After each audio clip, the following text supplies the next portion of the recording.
Porque no había empezado a hablar, Ceci. Ya, vaya, ya empezamos a grabar Ah, la... perdón, profe, buenas noches y una Buenas disculpa. noches, Ceci. Vengo llegando de la comunidad. Muy buenas noches a todos, maestros. Digo, ya me habían conocido por las videocápsulas que les dejé de bienvenida y de esto que les he dejado. Con ustedes tengo pendientes porque nada más les he dejado videocápsula uno y 2, faltaba que me entregaran la tercera y la cuarta, pero ya lo dejo en el transcurso de esta semana, no se preocupen. Es un gusto estar con ustedes, ahora digo de manera virtual, pero en tiempo y forma. Ya me conocen, soy el maestro César Castillejos y soy el profesor titular con ustedes de la materia de educación para la diversidad, que desde que me dieron la materia, yo justamente propuse a diseño curricular de la universidad que le cambiáramos al nombre y le pusiéramos educación en y por la diversidad. Porque cuando hablamos de diversidad, como les dije en las primeras unidades, eh, debemos de entender y debemos de dejar atrás esa idea que se tiene que cuando hablamos de diversidad, hablamos únicamente de la comunidad LGBTQI+, o de otro, o no, la diversidad es que todos somos diversos. Nadie es, no sé, a veces cuando dicen, es que yo soy normal, es que nadie es normal, todos somos diversos. La riqueza de la diversidad precisamente está en nuestras diferencias y lo que les decía, nuestra diversidad es lo que nos hace únicos. No somos modelos, no somos moldeables, somos perfectos cada uno como somos, diversos. No venimos en el mismo molde. Hasta los gemelos, cuando dicen, ay, es que son igualitos, en algo tendrán que ser diferentes físicamente. Ahora imagínense en cuestión de actitud o de pensamiento. Por eso, esta es la cuarta vez, si mal no cuento, que doy esta materia en esta maestría y es una materia muy, muy bonita porque es el inicio de otras materias que van a tener después en la maestría. ¿Y por qué les digo que tenemos que hablar de educación en y por la diversidad? En el ámbito, sobre todo en el ámbito de la educación especial, el término de diversidad va adquiriendo cada vez más y más mayor relevancia. ¿Por qué? Porque cada vez somos más personas que trabajamos en este campo para que la diversidad inherente en cada ser humano sea reconocido y obviamente encuentre una mejor respuesta educativa en los centros. Y cuando decimos que cada vez somos más personas, también podemos entender que esto supone un cambio muy profundo en los presupuestos ideológicos, políticos, económicos, sociales, educativos, que han venido caracterizando esta atención dispensada a las personas también, ¿por qué no?, con alguna discapacidad, grupos minoritarios, refugiados, inmigrantes, indígenas, desplazados, niñas, niños que trabajan, niños sin hogar. Es que la diversidad, vamos, es que todos somos muy diversos. Decir que la diversidad se encarga nada más por la identidad de género, por las preferencias sexuales, por los indígenas, por los... es una cosa que ya tiene que resultar irrelevante. La diversidad abarca todo, todo lo que estamos. Imagínense y me dirán si no, ¿a poco una diversidad son los niños que a muy temprana edad trabajan? Es un grupo en situación de vulnerabilidad.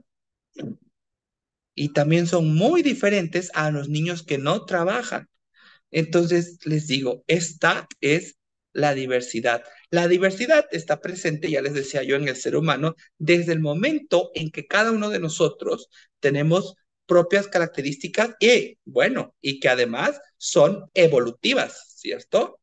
No tenemos características iguales desde que nacemos hasta incluso hasta que morimos. Y también cada uno de nosotros poseemos distintos ritmos de aprendizaje que en interacción con nuestro contexto se va traduciendo en distintos intereses académicos profesionales. Pero también tenemos expectativas, proyectos de vida, especialmente a partir ya de la educación secundaria. Pero además de estas manifestaciones que los podemos entender como manifestaciones sociales, también nos encontramos con otras manifestaciones de carácter individual, como pueden ser también, y aquí viene la diversidad, maestros, la deficiencia intelectual, la deficiencia física, la deficiencia sensorial.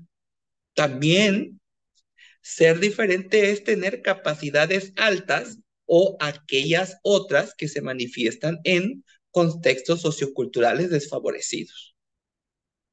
Vean cuánto ya tenemos de conceptos sobre diversidad.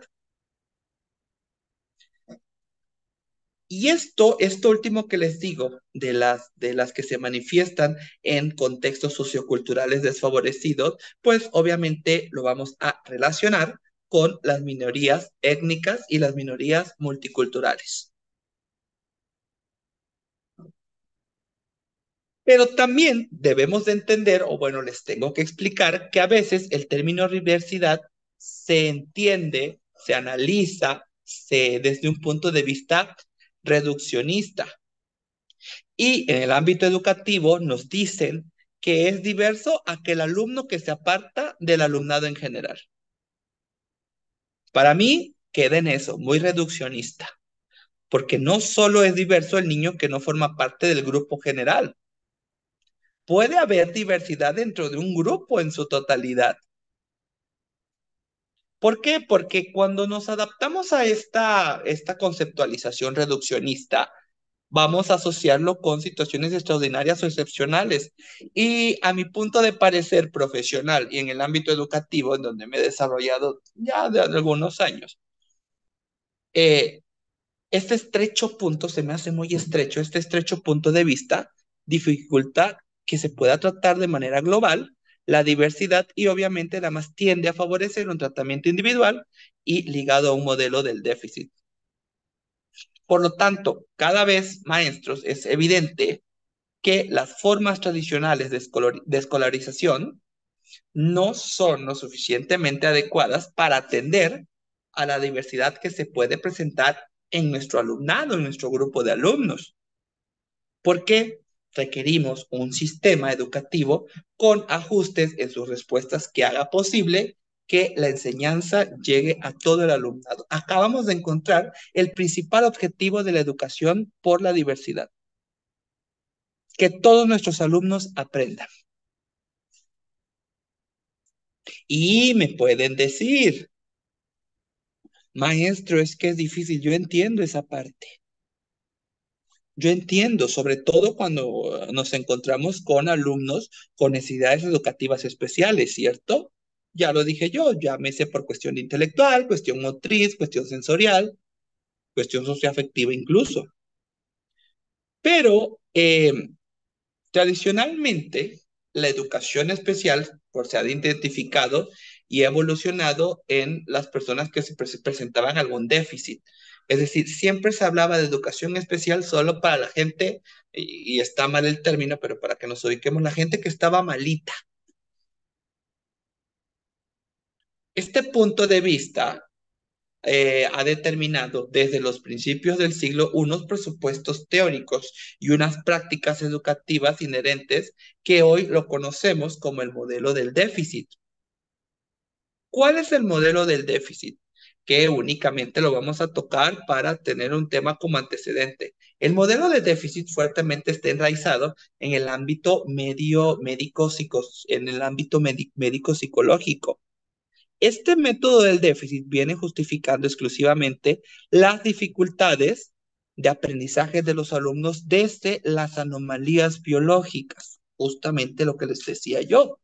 Si vemos que el niño viene en silla de ruedas, si vemos que el niño balbucea, si vemos que el niño es síndrome de Down, si vemos que el niño a eso entiendo. Antes pareciera que la educación especial solo atendía a los alumnos y alumnas que presentaban este déficit biológico, este déficit fijo.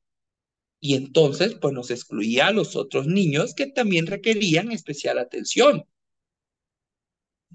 ¿Y qué significaba esto? Que con el método del déficit Una vez que se diagnosticaba la deficiencia, se aplicaban pruebas psicológicas con el fin de medir el nivel intelectual expresado a través de un CI, del coeficiente intelectual, en donde decían que el niño era o no era apto. Incluso, maestros, no sé si recuerdan, antes existían escuelas de educación especial.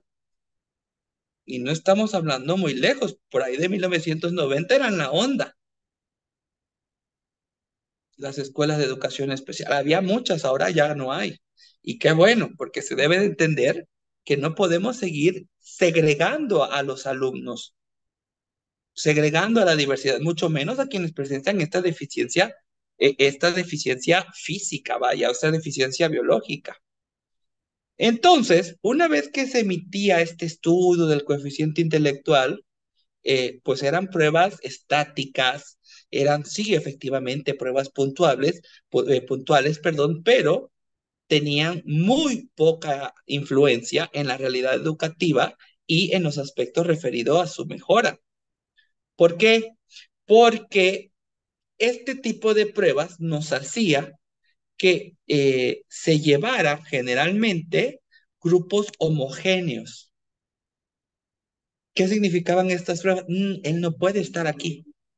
¿Por qué? No, pues porque es inválido, no puede. ¿Cierto? Esta negación que teníamos anteriormente de que las personas con estas deficiencias biológicas no podían, era con eso bastaba y entonces teníamos un grupo homogéneo. Todos mis niños, todas mis niñas, pues todos caminan, todos hablan, todos gritan, todos corren, no tengo ningún problema. Pareciera que era la escuela perfecta, pareciera que era era el grupo perfecto que pudieran tener los profesores. Y obviamente ahora tenemos que hacer un enfoque reeducativo, un enfoque terapéutico con la experiencia ahora del profesorado. ¿Por qué? Porque ya cuando entra esta parte del profesorado, que ha cambiado mucho y que ustedes lo han visto y que ustedes son parte de estos que por ello están en esta maestría, es que ahora nos encontramos con que los profesores se han tenido que volver especialistas en este tipo de atenciones a la diversidad. Y ya no estoy hablando solo de la atención a la diversidad por la deficiencia biológica.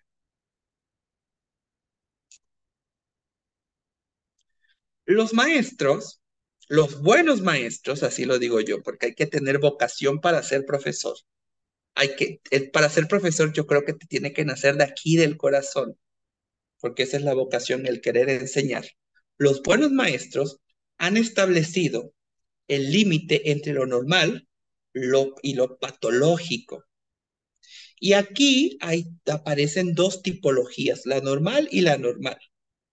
Y esta se seguirá subdividiendo y subdividiendo en múltiples categorías humanas.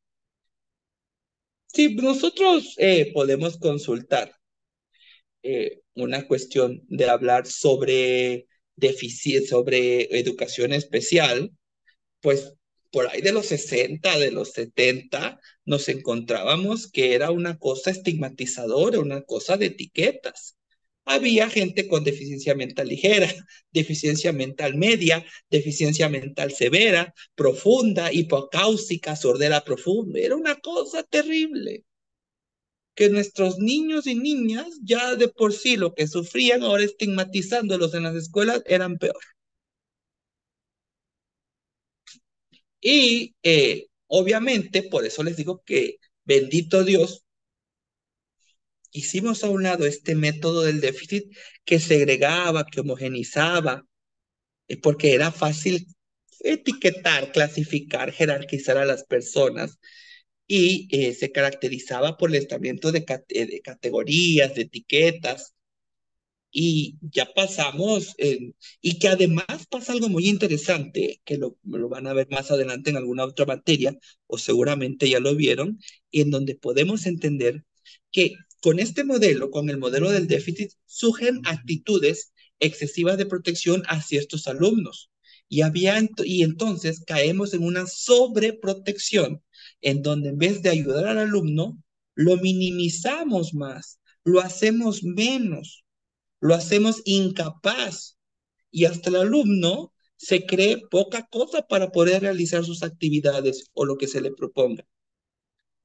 Esta sobreprotección está caracterizada porque, pues obviamente no había superación, mucho menos estímulo por debajo de las capacidades. A ver, y esto es ahora, pasa en la actualidad.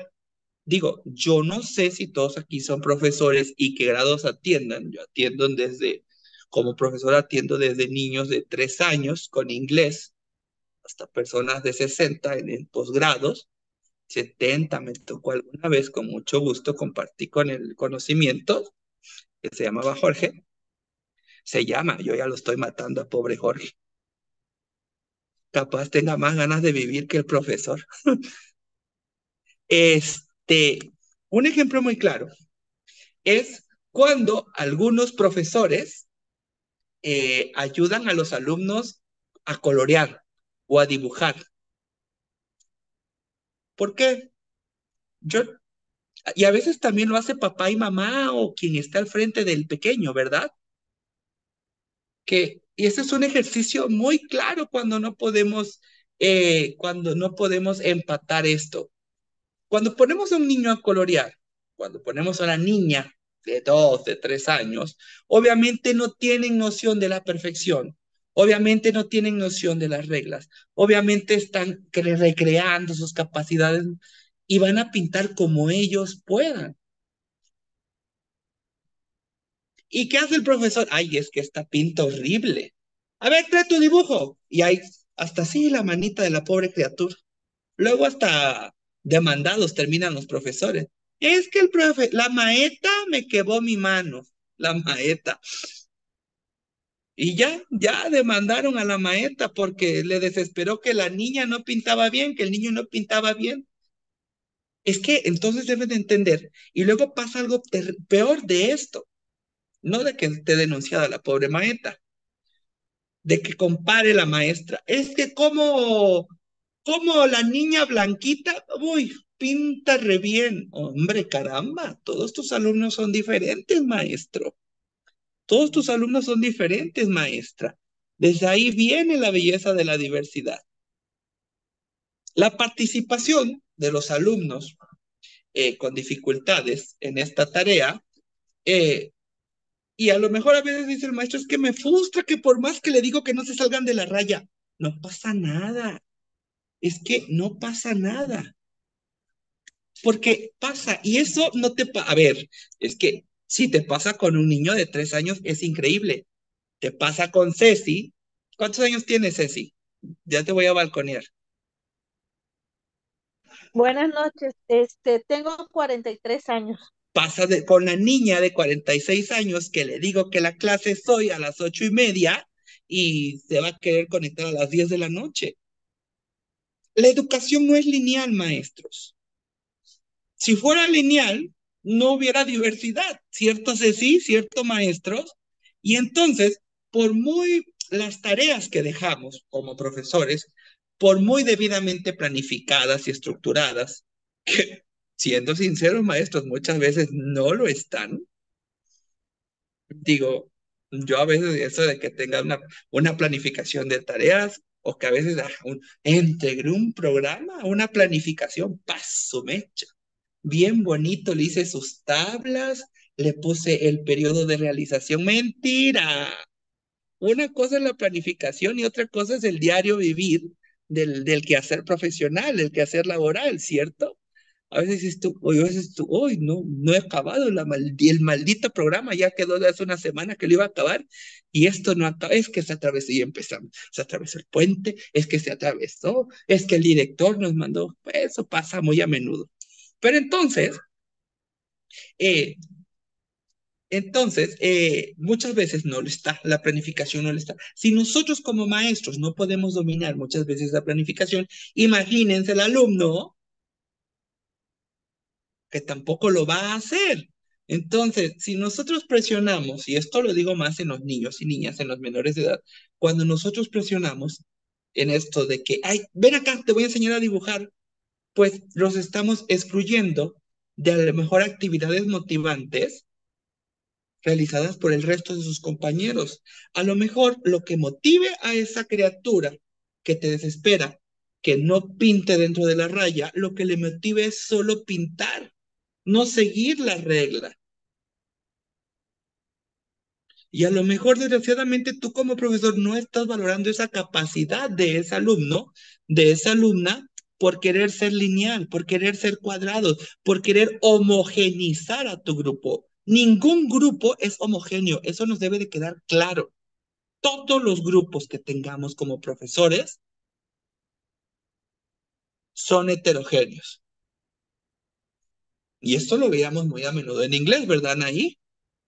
Cuando daba inglés en la universidad, pues estaban, digo, es una experiencia profesional muy bonita que siempre me ha tocado, pues me tocaba a los que querían aprender, los que no les gustaba, los que estaban porque se iban a titular, lo que porque mamá dijo que yo tenía que estar aquí. Eso es, yo digo siempre, la belleza del grupo, que sea heterogéneo.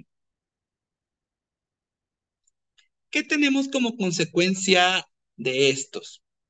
Fíjense, cuando presionamos a un alumno por no entender que es diferente, que todos nuestros alumnos son diferentes, de entrada, vamos a hacer que cada vez entienda menos temas importantes que les estamos exponiendo en clases, porque ya lo estamos extralimitando. Con ese ven te voy a enseñar o ven no es así, le estamos reduciendo su capacidad de respuesta a la tarea que nosotros le estemos dando. Con esto, nuestros alumnos cada vez van a entender temas importantes y obviamente maestros cada vez van a querer a participar menos. ¿Por qué? Por el miedo al regaño al profesor, miedo que digan al profesor que estoy mal. Yo, si en algo mágicamente me ha funcionado siempre, es que aunque no les gusta hablar, los hago hablar. Es que no sé, bueno, ya di tu burrada. Profe, es que yo, no, pues no es eso. Es que le dije, profe, bueno, hijo, pero preferible que sepas cuál es tu error y que yo te lo corrija. Y entonces vamos a tener con esto alumnos más desmotivados y más confusos. Otra cuestión que podemos entender es que, porque, y hay que tener mucho cuidado, sobre todo con los alumnos más pequeños, puede suponer o el alumno ya no va a empezar a participar en las actividades que le aporten estímulo necesario para desarrollar aptitudes de lectura y de escritura. Eso es muy terrible en nuestros niños pequeños, cuando tenemos alumnos pequeños. El que no los dejemos ser, el que no los corrijamos de buena manera, por eso luego llegan niños analfabetas, con una pésima escritura, con una pésima ortografía, por el miedo que le inculcó el maestro que le dijo que no era así, que lo hiciera bien, pero que nunca tuvo la vocación de decirle cómo lo iba a hacer el alumno. Maestros, la corrección al alumno siempre es buena y es correcta, sobre todo cuando es oportuna, pero hay que corregirlo con la acción, con la actitud. No nada más decirle, ay, es muy burro, no entiendes. Híjole. Y luego ahí viene el estigma, ¿eh? Esa es otra. Ahí viene el estigma.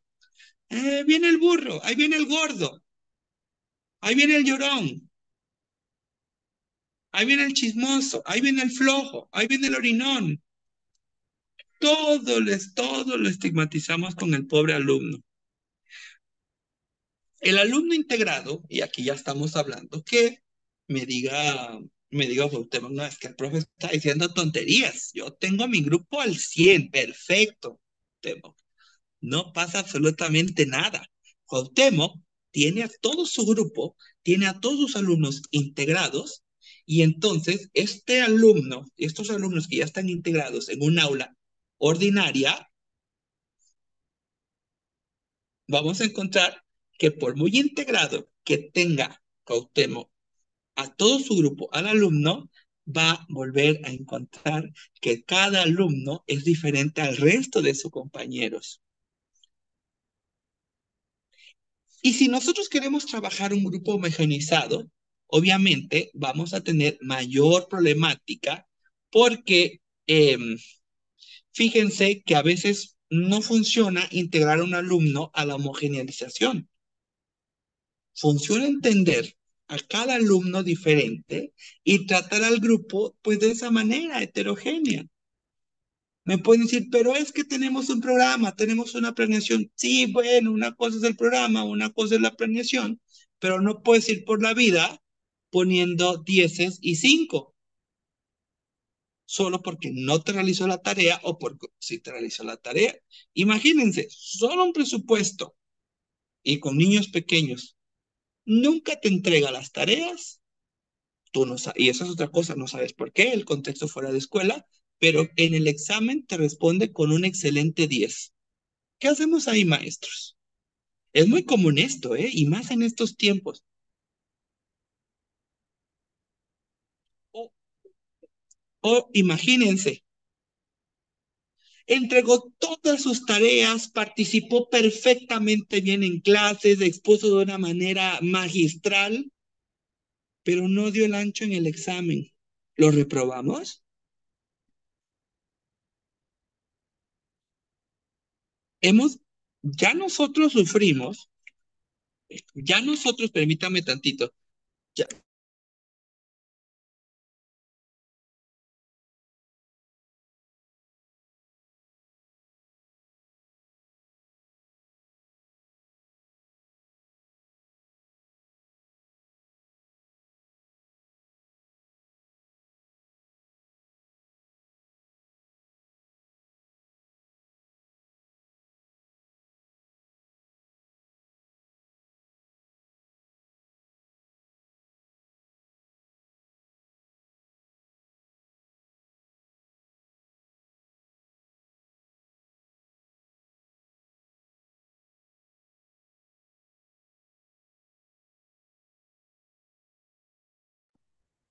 perdón.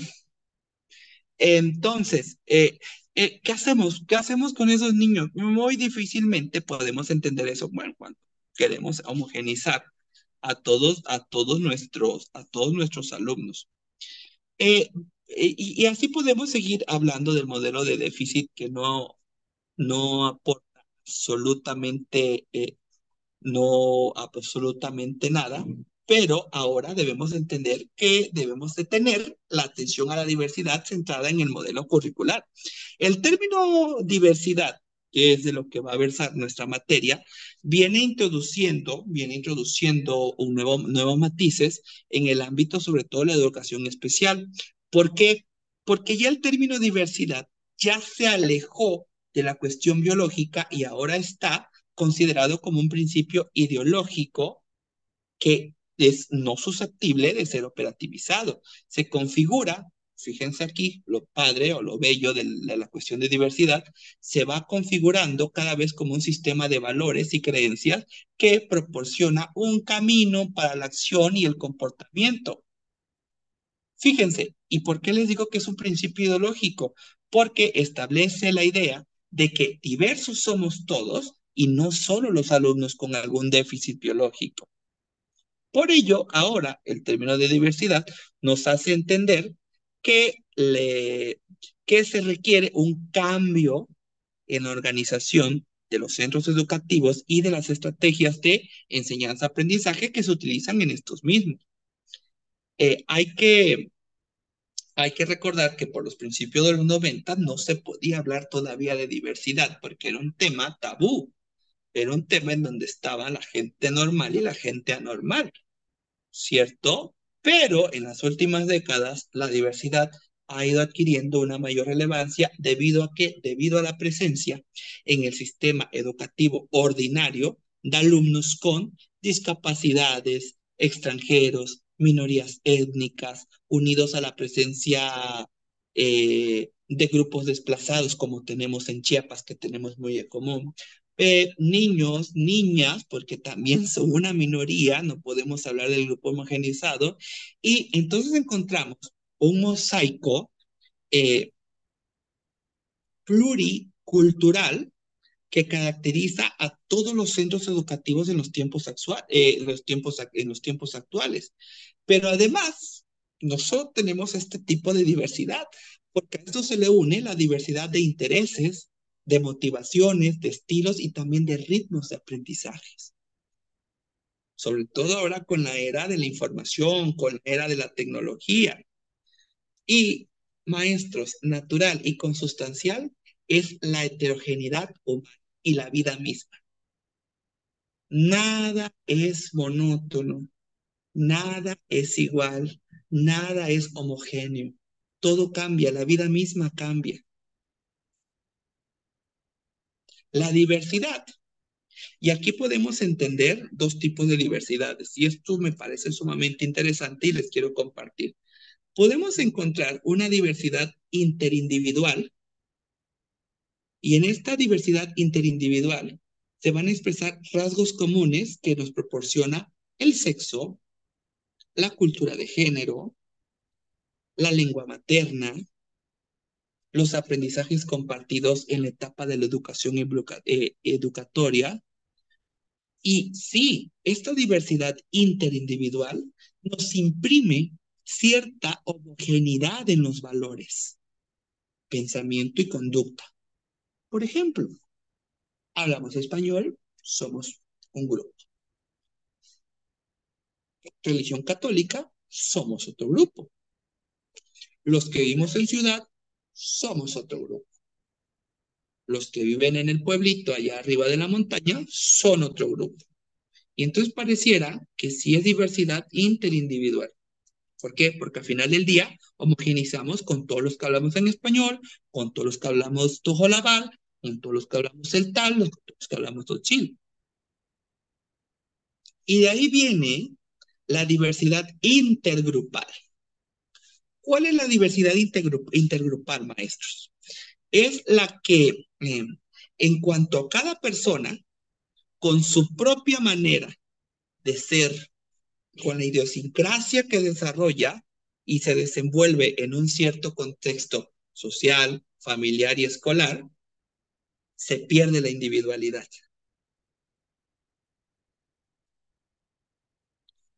¿Qué pasa? Y esto pasa. San Cristóbal de las Casas, Chiapas. El indígena que llega a vivir a San Cristóbal que ya no quiere ser indígena, porque ya vive en ciudad. Fíjense nada más cómo está perdiendo esta individualidad porque se está adaptando. Lo gracioso, ¿saben qué va a ser? Que por estos temas de tabús sociales no va a ser uno de la ciudad, va a pertenecer al grupo de indígenas viviendo en la ciudad. ¿Ven cómo despojamos de esa individualidad dentro de esta misma diversidad? Y por tercera ocasión, podemos encontrar, bueno, en una tercera conceptualización, podemos encontrar la diversidad intraindividual. Debemos entender que nuestra forma de ser, nuestras cualidades no son estáticas. También cambiamos a cada rato. Hoy me gusta Bad Bunny, mañana ya no me gusta la música de Bad Bunny. Hoy visto todo de rosa de Barbie, mañana de negro porque me encanta Merlina. Nuestro ser no es estático, ¿cierto, maestros? Entonces, si nuestro ser cambia a lo largo de la vida según las distintas circunstancias, también nuestra diversidad intraindividual puede cambiar. Y ahí vamos por la vida, y ahí vamos por la vida, cambiando de diversidad. Ah, es que ahora me gusta el K-pop y ahora me identifico con todos los que les gusta el K-pop. Y ahorita que volvió rebelde, ay, ya me brincó mi corazón, ya no me siento y ahora yo soy, tú dices R y yo digo RBD. Esa es la diversidad interindividual. Y es que cambiamos, maestro, pareciera que no, pero cambiamos. La diversidad, maestros, inherentes al ser humano se manifiesta a través de varios factores que pueden agruparse en tres grandes, en tres grandes bloques. ¿Cuáles son? Ya para que terminemos la clase. Factores físicos. La diversidad de los factores físicos puede ser analizados a través de la diversidad de sexo bajo su dimensión biológica, que nos quede claro, en donde nada más tenemos varón y hembra. ¿Ok? ¿Por qué? Porque asume el funcionamiento de cada sexo es diferente. ¿Vale? No hay más. No hay más. Esto es los factores físicos de la biodiversidad. Permítame tantito. Mande, mamá.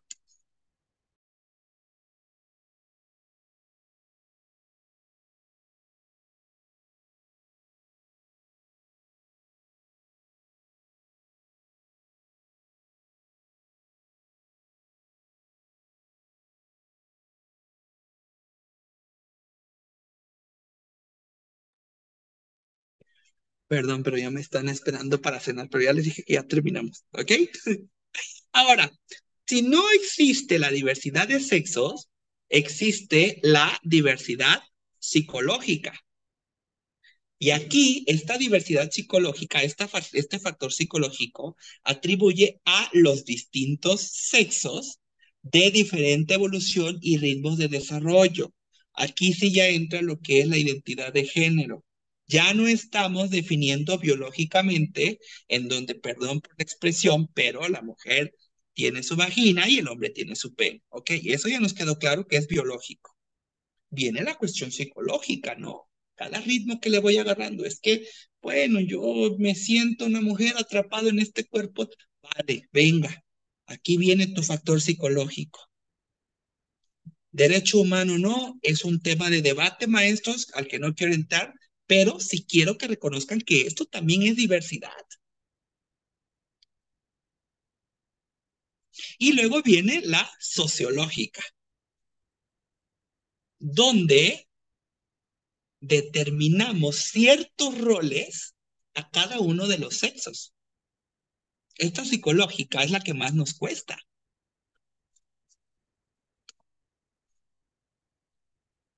Por ejemplo, cuando nos dicen, es que las niñas son más estudiosas y disciplinadas que los niños. ¿Quién lo dice? O es que las niñas son más calmaditas que los niños. Esto también es un factor que influye mucho. ¿A poco no influyó en ustedes cuando les decían, es que tú calladita te ves más bonita? O no, no, no, no, la niña no puede, no, ponte vestido porque las niñas ponen vestido. O el rosa es de niñas, tú ponte azul.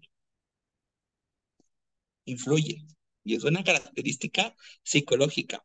Pero, ¿qué creen? También puede venir la edad cronológica, la que puede generar diversidad en la medida que en la misma aula podemos encontrar alumnos de diferente edad con diferentes intereses y nivel de desarrollo. Alumnos que reprobaron, alumnos que han nacido en los meses extremos al año, alumno que quizás entró tarde a la escuela.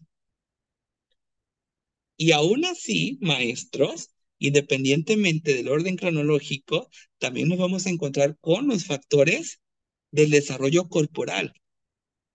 Y esta diversidad que se genera por el desarrollo corporal, eh, se da en cuenta a la diacronía que existe entre el desarrollo de las chicas y el desarrollo de los chicos en determinadas edades, incluso dentro de un mismo sexo.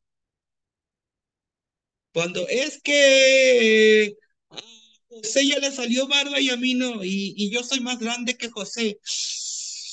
Sí, bueno, entendemos. O es que mi compañerita menstruó desde los 9 y yo tengo 12 y no he menstruado. Pero fíjense que un dato interesante, maestros, de este desarrollo corporal, con esta diacronía que se da entre ambos sexos, eh, ¿qué creen? Muchas veces configura también características psicológicas en función de la edad y de las relaciones interpersonales. Y esto tiene mucho que ver, muchísimo que ver. Es que es que, por ejemplo, es que José, como ya se le hizo la voz gruesa, ya tiene novia. Y ahí empieza el factor psicológico. Y ahí empieza de que ahora José, que ya tiene novia, ya es de los grandes y ya cambió ese rol sociológico, ya cambió esa diversidad de niño adolescente y ahora ya pertenece a la diversidad de los adolescentes. Es que hablar de la diversidad es maravilloso y es un cuento de nunca. Pero vamos a dejarla hasta aquí, ya tendremos tiempo suficiente. Em, yo no sé, porque a muchos se les está complicando la clase de mañana por la mañana. Yo ahorita en el grupo les voy a preguntar que si a conveniencia de ustedes podemos tomar la próxima clase, el jueves de la siguiente semana a esta hora. No sé cómo estén ustedes de tiempo, pero podemos hacer ahorita la encuesta ahí en el grupo, ¿vale, maestros? Para que voten. ¿Tienen alguna duda? De parte mía, No, no, profe, gracias. De igual Gisela, forma, no, Cuauhtémoc, está Está bastante bien. claro todo. de hecho, profe, de igual forma el jueves, para mí está bien. ¿sí? Sí, la verdad que sí. Sí, perfecto, el jueves. Ok. Sí. Pues bueno, todo lo voy a poner en el grupo, ¿no? Para que ahí, votemos. Ya después de esta clase después de esta clase les dejo también el trabajo final para que tengan tiempo suficiente de que lo desarrollen. ¿Les parece? Para que con toda la calma, con el apoyo de su profesor, que saben que a veces tardo en contestar, a veces contesto muy seco porque estoy hasta aquí de trabajo, pero siempre contesto. Ustedes no duden en escribirme. Y si no les contesto, van a decir este profe que pero no, siempre contesto, ¿vale? Siempre tengan la certeza y la seguridad, mis queridos maestros, que estoy pendiente de ustedes y a la orden de ustedes, ¿vale? Muchas gracias. De nada. Pues entonces nos vemos el jueves, ¿vale? Ya ahorita le pongo de todos modos en el grupo, para que ahí platiquemos. ¿Ok, maestros? Ok, Sí, Bueno, maestro, gracias. Ok, les envío, gracias. Está bien. Hasta luego. les envío un fuerte abrazo, Luego, maestros. igual, buenas Dios, noches a que todos, tengan linda saludos. noche. Adiós.